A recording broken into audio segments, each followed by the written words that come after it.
स्वागत करते हैं आपका हमारे चैनल के अंदर। वीडियो में आगे बढ़ने से पहले नए दोस्तों से कहूँगा कि चैनल को सब्सक्राइब करके लाइक और ज़्यादा से ज़्यादा शेयर कर दीजिएगा। तेलंगाना के अंदर ऑल इंडिया मजलिस इत्तेहादुल मुस्लिमीन की अगर बात की जाए तो यहाँ पर दूसरी पार्टी नज़र नहीं आती है। दोस्तों मैं आपको बता दूं कि ऑल इंडिया मजलिस इत्तेहादुल मुस्लिमीन ने यहाँ पर जो बेहतरीन काम किए है उसके बदौलत यहाँ पर की जनता भी ऑल इंडिया मजलिस इत्तेहादुल मुस्लिमीन के साथ काफ़ी अच्छी तरह से खड़े होते हुए नजर आती है। दोस्तों मैं आपको बता दूं कि ऑल इंडिया मजलिस इत्तेहादुल मुस्लिमीन लगातार 7 सीटों पर विधानसभा चुनाव लड़ते आई है, लेकिन इस बार कई ज़्यादा जगहों पर चुनाव लड़ने का लक्ष्य लेकर ऑल इंडिया मजलिस इत्तेहादुल मुस्लिमीन उतरी थी। ऑल इंडिया मजलिस इत्तेहादुल मुस्लिमीन के कई नेताओं ने ये बात के दावे किए थे कि वो तकरीबन 40 से 45 सीटें ये तो हैदराबाद के अंदर यानी तेलंगाना के अंदर उतारेंगे, लेकिन इस बार विधानसभा चुनाव को कुछ अलग तरह से भापते हुए असदुद्दीन अवैसी साहब ने 7 की बजाय सिर्फ 9 और 40 की बजाय सिर्फ 9 सीटों पर इस्तीफा हासिल किया और यहाँ पर अपने प्रत्याशी उतारे।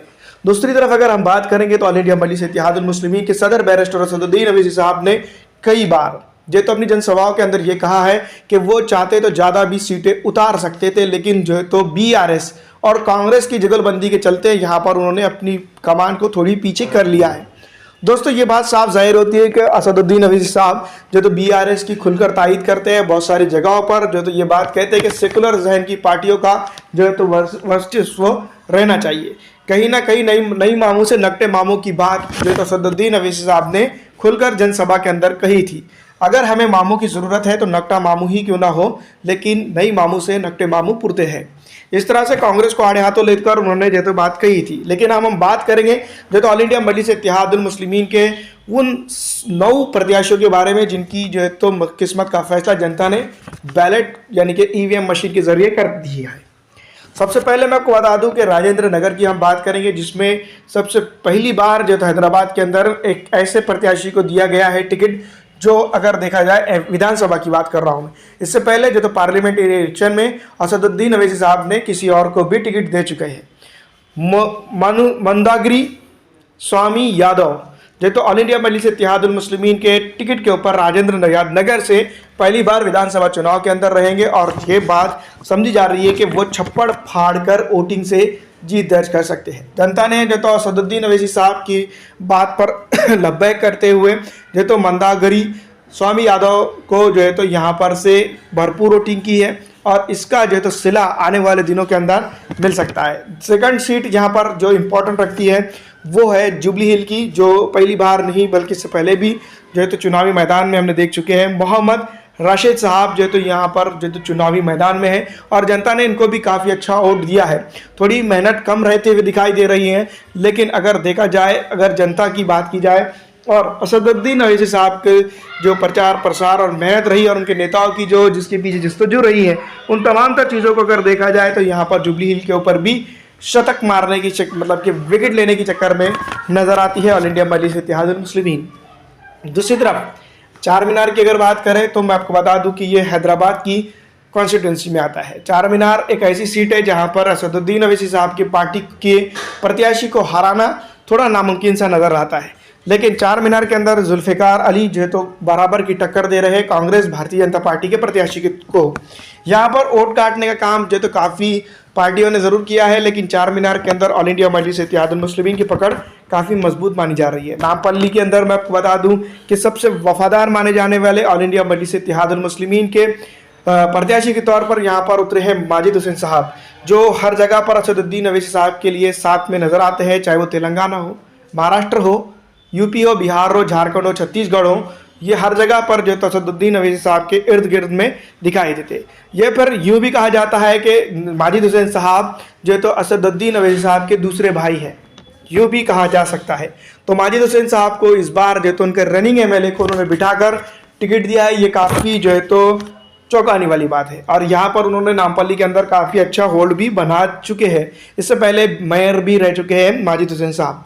कारवान से मैं बता दूँ, कारवान असेंबली आती है हैदराबाद कॉन्स्टिट्यूंसी के अंदर, लोकसभा की अगर बात करें तो कौसर मोहिउद्दीन पाशा यहाँ पर नए पातशाह के तौर पर देखने को मिल सकते हैं। इन्होंने ऑल इंडिया मजलिस इत्तेहादुल मुस्लिमीन के लिए काफ़ी काम किए हैं और जनता ने इनको काफ़ी सराहा। इस बार भी काफ़ी टक्कर देते हुए नजर आ रहे हैं कांग्रेस और भारतीय जनता पार्टी के प्रत्याशियों को। कौसर मोहिद्दीन साहब जो है तो अहमद पाशा कादरी साहब की तरह ही काम करते नजर आते हैं ऑल इंडिया मजलिस इत्तेहादुल मुस्लिमीन के अंदर। दोस्तों मैं आपको बता दूं अगली सीट इसके ज़िम्मन में आ रही है मलकपेट की। मलकपेट के अंदर बालारा जो तो मैं आपको बता दूं नाम में थोड़ी गड़बड़ हो सकती है, लेकिन बालारा जो है तो यहाँ पर ऑल इंडिया मजलिस इत्तेहादुल मुस्लिमीन के प्रत्याशी के तौर पर देखे जा रहे हैं और जनता ने इनको जो तो काफ़ी अच्छा वोट दिया है। और इससे पहले भी अगर विधानसभा चुनाव की बात करें तो रिकॉर्ड ब्रेक जो है तो इन्होंने जीत दर्ज की है। इससे पहले कि कुछ आगे बात करूं तो इससे पहले मैं आपको बता दूं कि इन्होंने डेवलपमेंट के काम मलकपेट के अंदर जो है तो बहुत अच्छी तरीके से किए है, चाहे वो मौजूदा गवर्नमेंट हो या फिर असदुद्दीन अवैसी साहब के MP फंड के ज़रिए से भी काम करवाना हो।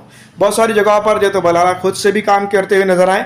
अगली सीट इसके अंदर जिसको मैं आपको बता दूं कि पूरे हैदराबाद के ही अंदर नहीं बल्कि तेलंगाना के अंदर और पूरे हिंदुस्तान के अंदर सबसे हॉट सीट जिसको हम कह सकते हैं, जिसके ऊपर तमाम तर दूसरी पार्टियों के नेताओं के भी जो तो दाद थी कि इनको गिरा दिया जाए, किसी ना किसी तरीके से इनको रोका जाए, तो वो आती है चंद्रायन गुड्डा की सीट जो सबसे इम्पोर्टेंट सीट है असदुद्दीन अवैसी के भाई अकबरुद्दीन अवैसी साहब की।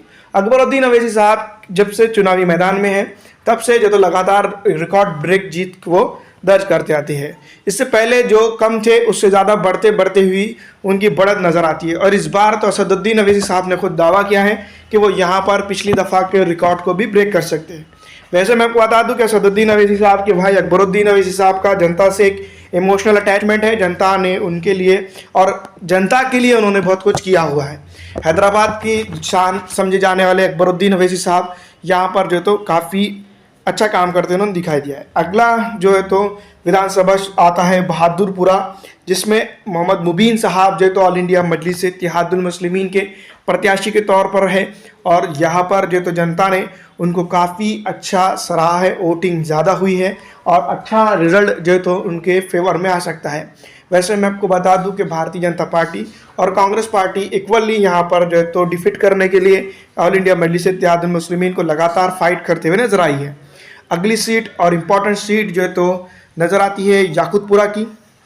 याकूतपुरा के अंदर जाफिर हुसैन साहब ऑल इंडिया मजलिस इत्तेहादुल मुस्लिमीन की क़यादत या फिर कमान संभाले हुए नज़र आते हैं और यहाँ पर दोनों ही काफ़ी अच्छा मजबूत पिलर के तौर पर काम करते नज़र आ रहे हैं। हैदराबाद के अंदर यहाँ पर असदुद्दीन अवैसी साहब ने काफ़ी कुछ प्रचार प्रसार भी किया है और तमाम तर 9 सीटों की अगर बात करें तो असदुद्दीन अवैसी साहब ने लगातार पूरी ताकत इनके लिए झोंक दी है और ऑल इंडिया मजलिस इत्तेहादुल मुस्लिमीन के सदर बैरिस्टर असदुद्दीन अवैसी साहब की इशारों पर यहाँ पर पूरे हिंदुस्तान से नेता आए हैं AIMIM के प्रचार प्रसार करने के लिए। वैसे तो मैं आपको बता दूं कि लोकल यानी कि स्थानीय नेता ही काफ़ी थे ऑल इंडिया मजलिस इत्तेहादुल मुस्लिमीन के प्रचार और प्रसार के लिए, लेकिन फिर भी असदुद्दीन अवैसी साहब की एक बात पर लब्बैक कहते हुए इतने तमाम तर नेतागण यहाँ पर पहुँचे और उन्होंने जो है तो असदुद्दीन अवैसी साहब की तारीफ करते हुए यहाँ पर काफ़ी कुछ काम किए हैं। आपको क्या लगता है, मैं कमेंट करके ज़रूर बताइएगा। 9 में से 9 सीट जीतना मुमकिन है या नामुमकिन, कमेंट करके ज़रूर बताइए।